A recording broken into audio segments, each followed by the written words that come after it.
Imagine you have a toy factory in your bedroom. Every day, you make 10 toy cars. Your friend down the street sells them at their lemonade stand. Everything works perfectly.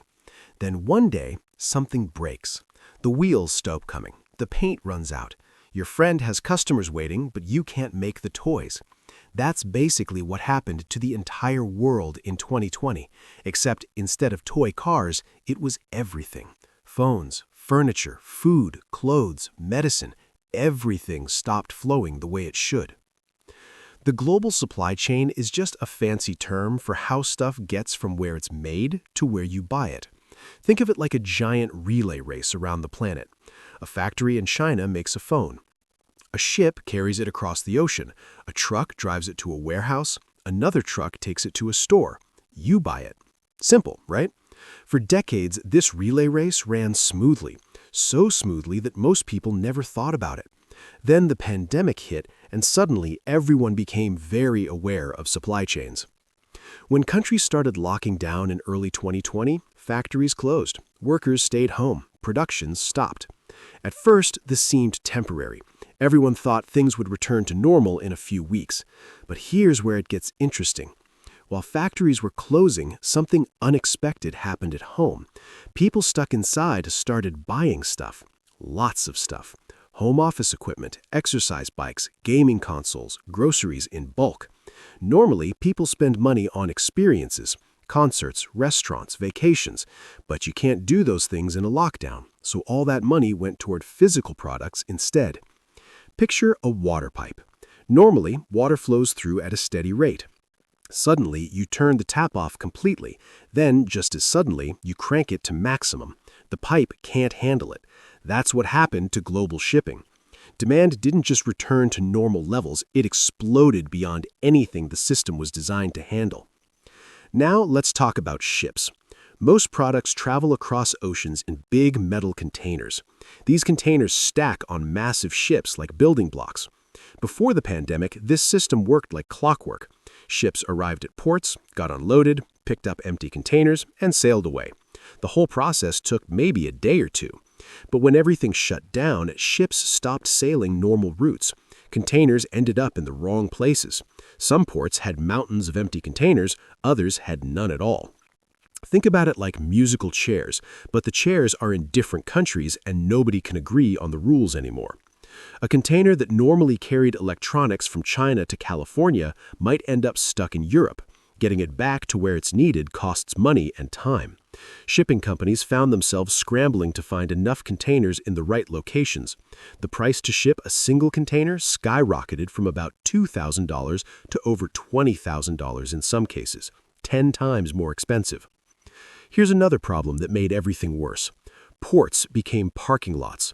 When ships finally arrived with all these goods that people ordered online, ports couldn't unload them fast enough. In places like Los Angeles and Long Beach, dozens of ships sat in the ocean waiting weeks just to dock. Workers at ports were getting sick or quarantining. There weren't enough truck drivers to move containers out of the port. Warehouses were full because online orders had exploded. Every part of the chain was stressed beyond capacity. Let's talk about truck drivers for a moment. Moving stuff around inside a country relies heavily on trucking, but there's been a truck driver shortage for years.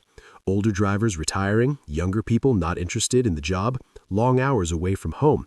The pandemic made this worse. Some drivers got sick, others decided the job wasn't worth the risk. Suddenly, even if a container made it to port and got unloaded, it might sit there for days waiting for a truck to move it.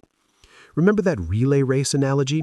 Imagine if runner number 3 just didn't show up.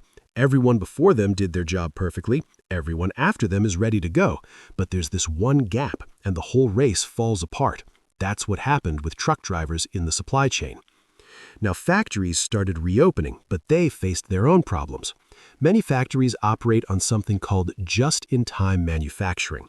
This means they don't keep huge stockpiles of parts.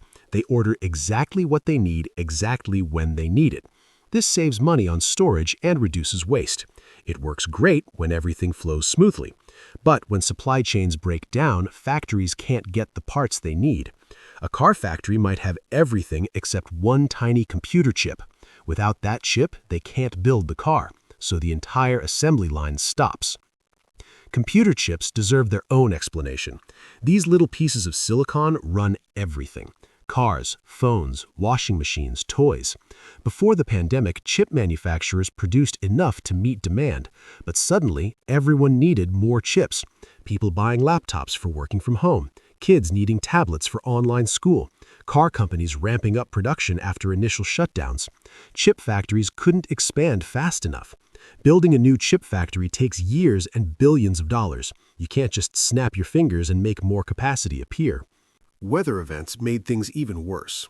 A winter storm in Texas knocked out power to chemical plants that make materials needed for chip production. A drought in Taiwan affected chip manufacturing there.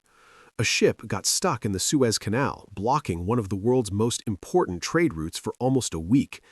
Each event by itself might have been manageable, but altogether they created a perfect storm of disruption. Consumer behavior played a fascinating role too. When people heard about shortages, they started buying more than they needed. Seen someone with a garage full of toilet paper? That's panic buying. When everyone does this at once, it creates artificial shortages. Stores run out not because there isn't enough being produced, but because people are hoarding. This happened with everything from cleaning supplies to building materials to food items. Retailers also changed their strategies. Normally, stores keep some inventory in back rooms and warehouses. During the crisis, they started ordering extra, trying to guarantee they'd have products for customers. Every business in the chain did this. Manufacturers ordered extra materials.